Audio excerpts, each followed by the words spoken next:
See him a beast when he hear that sound like yeah, beat on the beat when he hear that sound like woo.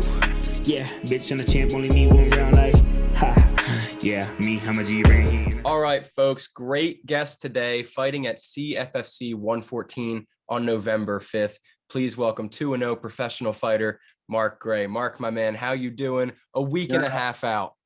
Yeah, doing all right. Ready to go. Getting ready. I'm excited, man. Can't wait to compete and put on a show for everyone. Yeah, dude. And again, thank you for joining me.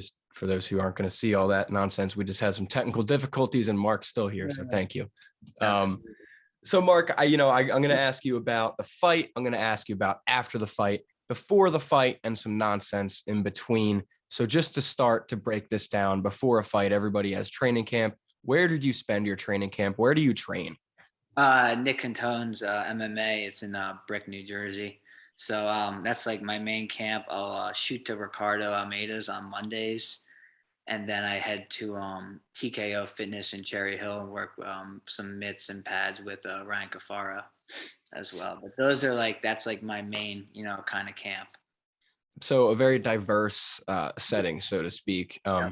For the casuals watching, can you just name drop some coaches, partners, people you share your gyms with? Yeah, absolutely. So we got Nick Catone's kind of like the head coach. Frankie trains there, Frankie Egger. You got Shorty, Shorty Santella, Sean Santella, Ryan Cafaro. You got a bunch of my teammates, Billy Markle, who's just 1-0 at Ring of Combat. You got Kalush Toretta. Just a bunch of up-and-comer, guys that are 4-1, 5-1 amateurs that are about to join the pro ranks, and just a bunch of hammers in there grinding every day, just looking to get better, really. Yeah, man. I mean, bunch of killers in the gyms. Frankie fights November 12th on MSG. And I might have misspoke at the beginning of this, by the way. If I announced your fight as November 5th, it's because I've been interviewing a lot of UFC fighters that day. Your fight's November 10th, just to be clear. Yeah, November 10th. Yep, a Thursday. So sorry if I misspoke, but November 10th, Thursday, CFFC 114 goes down. Talking about your gyms, do you have a home gym that you consider home, or you're kind of just in between meeting with all your buds? Nick and Tones, yeah, that's my spot. So where do you live in New Jersey? I don't even know your street. But. Island Heights, which is a small little suburb. So basically Tom's River. Okay, the Tom's River Fight Circle. Yeah, exactly. Are you a Giants fan, a Jets fan, or an Eagles fan? I'm Jets and Yankees, maybe. Well, I'm Eagles and Phillies, so I was hoping we could bond there, but that's all right, whatever. Yeah, that's all right. Hey, I'm okay with the Phillies, beating the Astros. They broke my heart, so I'm okay with that. Go Phillies.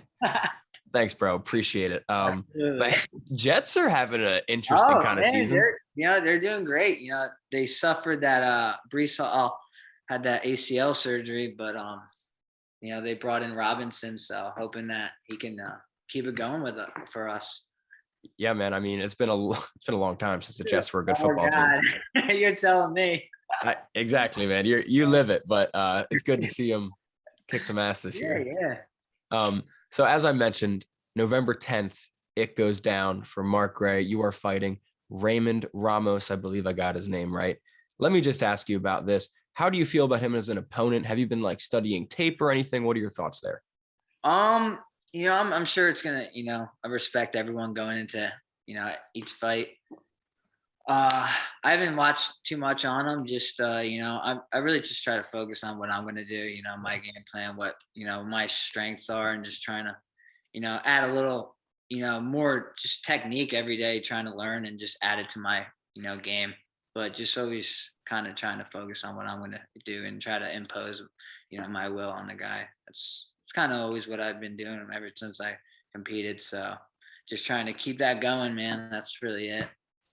Yeah, man. And I don't know if you pay attention to records at all, but he is on a four fight lose streak. Have you seen that?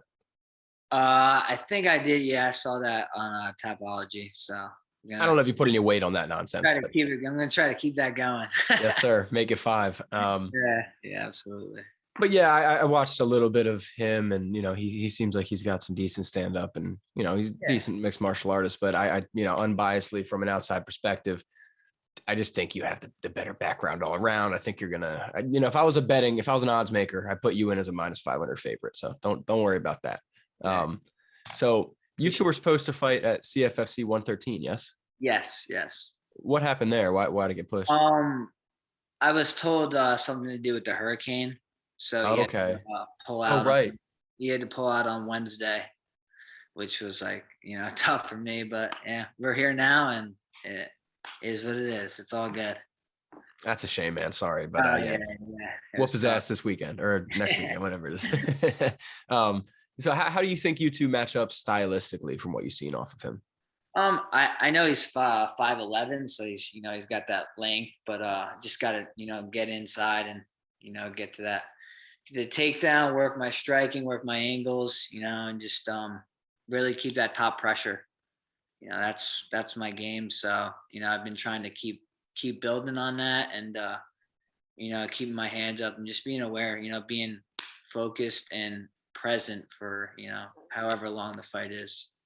Yes, sir. So, straight up, without giving away your game plan, do you have a prediction for the fight? I'm thinking TKO or submission the second round. Obviously I want to try to get that first round finish, but Sure. You never know. But That's always ready, ready for a full, 15-minute. That was what happened in my last fight.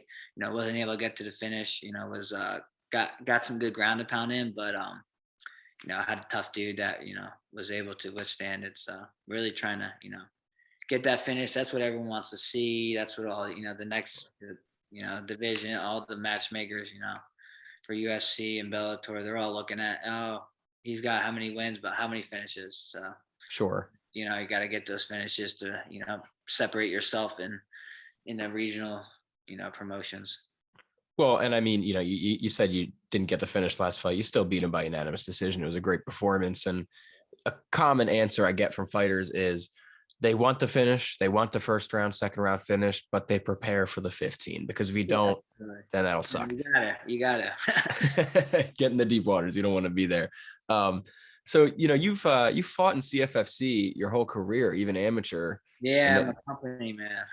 So is that just like, tell me a little bit about that. Is that just your home, your family there, your favorite promotion ever? Yeah, I mean, so I was able to, do all my amateur fights with them, and then, they signed me to a, 4-fight deal, so I love them. They put on a great show. Yeah.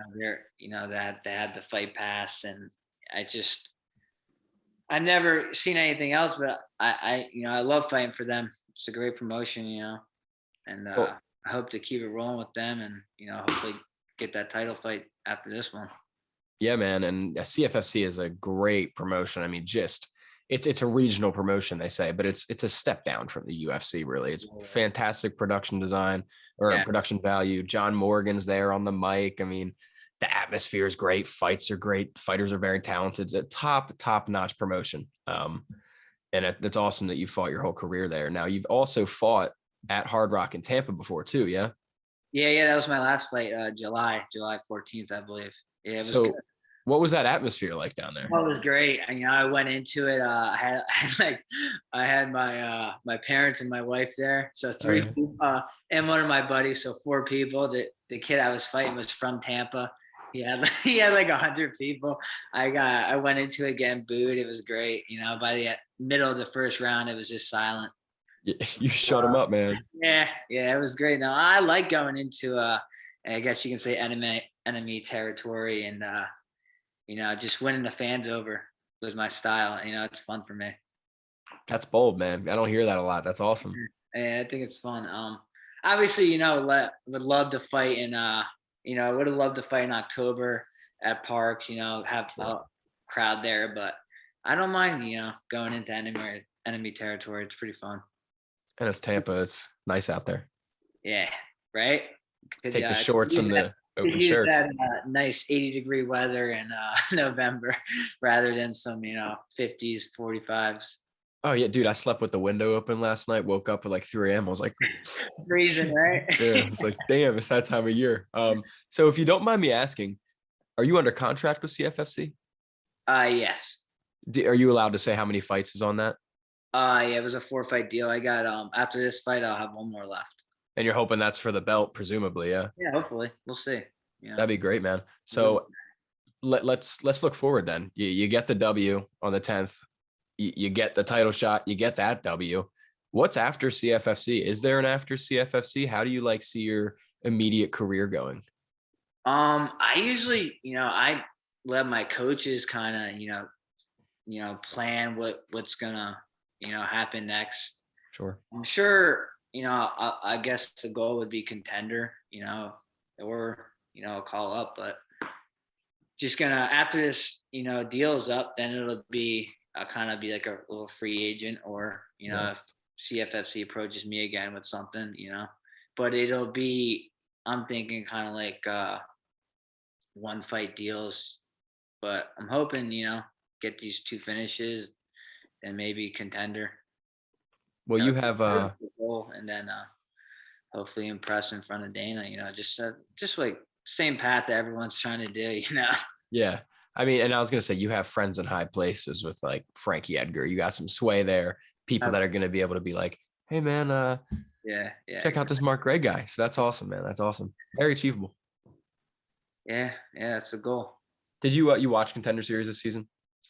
Yeah, I saw a couple episodes. Definitely, I saw Bo do his thing, and a couple more. I was watching Jimmy Lawson because he trains every once in a while at Nick, so just watching him and stuff. But it's great.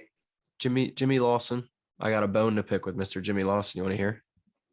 Sure, let's hear it. So Jimmy Lawson fought on Contender Series. Unfortunately, he didn't get the win, but I hit him up that week and I was like, hey, man, you want to do an interview? And he was like, hey, man, after my fight, I'll hit you up. He hasn't hit me up yet.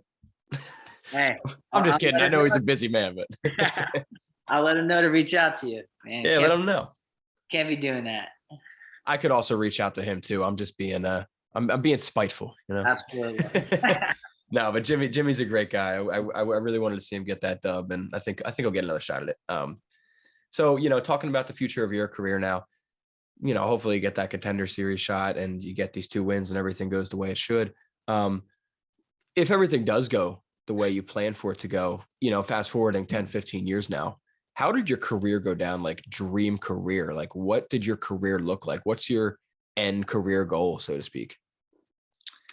Obviously everyone has that, UFC title, but, imagine that belt around your waist, pound for pound, top 5, pound for pound, number 1, undefeated would be great. But I think every time I get in the cage, I want to be doing better, growing, every time, not staying the same, growing, showing different things, just impressing and keep performing and entertaining. That's the biggest thing. Every time I go on a CFFC fight, I want to be the most entertaining. If when I'm in the UFC, I want to be the most entertaining. Yeah. Winning obviously, but entertaining, putting on a show, just having fun out there. That's how I want to remember it, as a guy who pushes the pace, but also has fun and freaking lets it fly. Because there's no reason to be uptight. You're fighting in there. It's not you're not wrestling. You're letting it fly. So just going in there, entertaining people, and just having fun. Just being remembered as someone who just went in there, and when you're watching a Mark Gray fight, it's going to be a good show.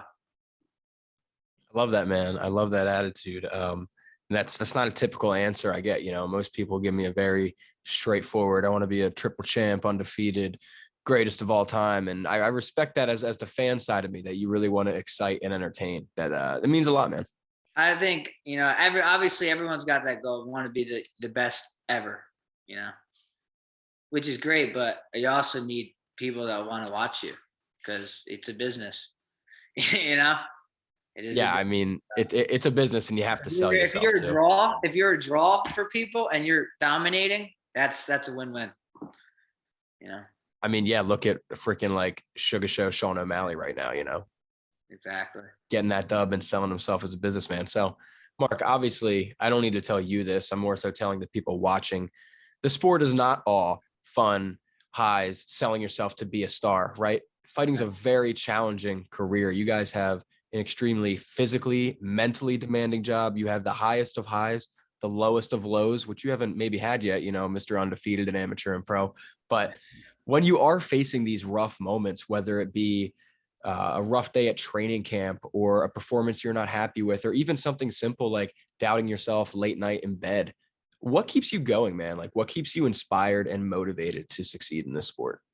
For me, it's just trusting that preparation, that work that you're putting in, being honest and open, having talks with my wife, having talks with my coaches, even if I had a bad day, why everyone's going to have those days, but coming back the next day, reaching out to my coaches, to Frankie, just because they've all had those days, and it's not like I'm the first one to ever have a bad day.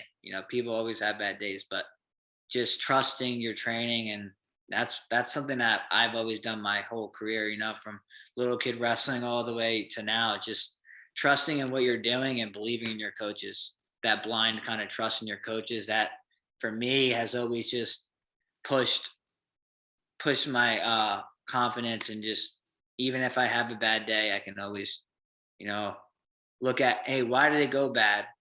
Being honest with myself. Hey, why did it go bad? Could be just, a bad day.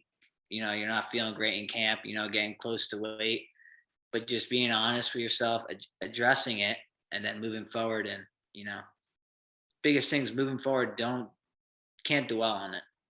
Can't dwell on it. Cause if you start dwelling on, oh, I had this bad sparring day, next day you're training again. So what, you're going to have another shitty day? No, you just got to move on. Just keep it positive. That's kind of something I've always, believed in. Positivity, trusting in your training, and just, relying on your sources around you, your network, Yeah, man, that's great that you have such a supportive network of coaches and family. Because a lot of people don't, and I think that's a huge part of success. Yeah. Very, very grateful for that, So, Mark, we've been talking fighting for like 20, 15, I don't know how long we've been going, minutes right now. Enough of that for now. Let me just hear about Mark, the person, when you're not Mark, the fighter, right? You're not in the cage training. You're not in the cage fighting. What do you find yourself doing? How do you spend your free time? Do you have any like hobbies and interests that aren't fighting? In the fall, if I'm not fighting, I'll, and I have time, I'll be in the stand, in the woods hunting. Bow or gun? Yeah, archery. I'm, I love bow hunting. Ever since, I got out of college, I was, because wrestling took up a lot of time in the winter, but as soon as I graduated, I was able to have that free time, got my dad passed me down a bow, he's hunting his whole life. So I really, enjoy that, just, taking that time to, be in the woods alone in nature, and just taking a step back from life, and just, taking it all in. Yeah. Obviously enjoying time with my wife, my family, really like, I go hunt up north where I grew up in Rockaway, New Jersey. So I'm able to, stay at my parents' house. Cool. Yeah. And, hash it up with them, and just very, very tight knit. That's how I watch sports. Love sports and video games, man. Can't go wrong with that. Food Channel. I'm a huge diner, drive-ins, and dives guy. Yeah. Yeah. Even when I'm, getting close to weight, I'll sit down and watch like 5 episodes of Triple D. And you're water loading, like, oh, what a freaking. I don't know why. It's just something I've always done ever since I was like younger. That's great, man. Interest in food, and it's just that's just me. Hunting, food, family, friends. That's it. Bro, that's very similar to my life right there. I'm a fisherman, not a hunter, but that's all you need, dude. That's all you need right there. My dad got a blackfin, 30 foot, what was it, last year? So we were able to take that a bunch this year. Caught some nice tuna, some mahi. That's crazy. Yeah, he crushed it. It was good. It was a good time though. I'm not a saltwater fisher. I just haven't really had the opportunity to go out, but that's crazy. Maybe next summer, make it happen. hit my line, dude. I'm sure we'll do plenty more of these. So Yeah, for sure. you say less. I'll be on the boat bringing the beers and the dubs. We'll have a good All little right. day. There we go. So, Mark, you're gonna have a lot of eyes on you over the next couple weeks, right? You already have fans, supporters, you got family and friends, and a bunch of CFFC people who are gonna be checking you out. I just want to give you the opportunity. What do you have to say to all these people? The mic is yours. Just thank you for support, and I hope I'm entertaining you guys, and honestly, just thank you. I'm excited to compete and show out for everyone. Come November 10th. It's gonna be another show. I'm just focused on this fight, so I'm gonna make it happen, get that finish. But thank you again. All the support. Can't appreciate it enough. Yes, sir. And fans and supporters, I promise you, November 10th, John Morgan's going to be calling this man's name in the octagon after he gets the W at CFFC 114. Mark Gray, my man, thank you so much, dude. Really appreciated it. Appreciate and genuinely, from the bottom of my heart, kick this man's ass, all right? I will, buddy. I will.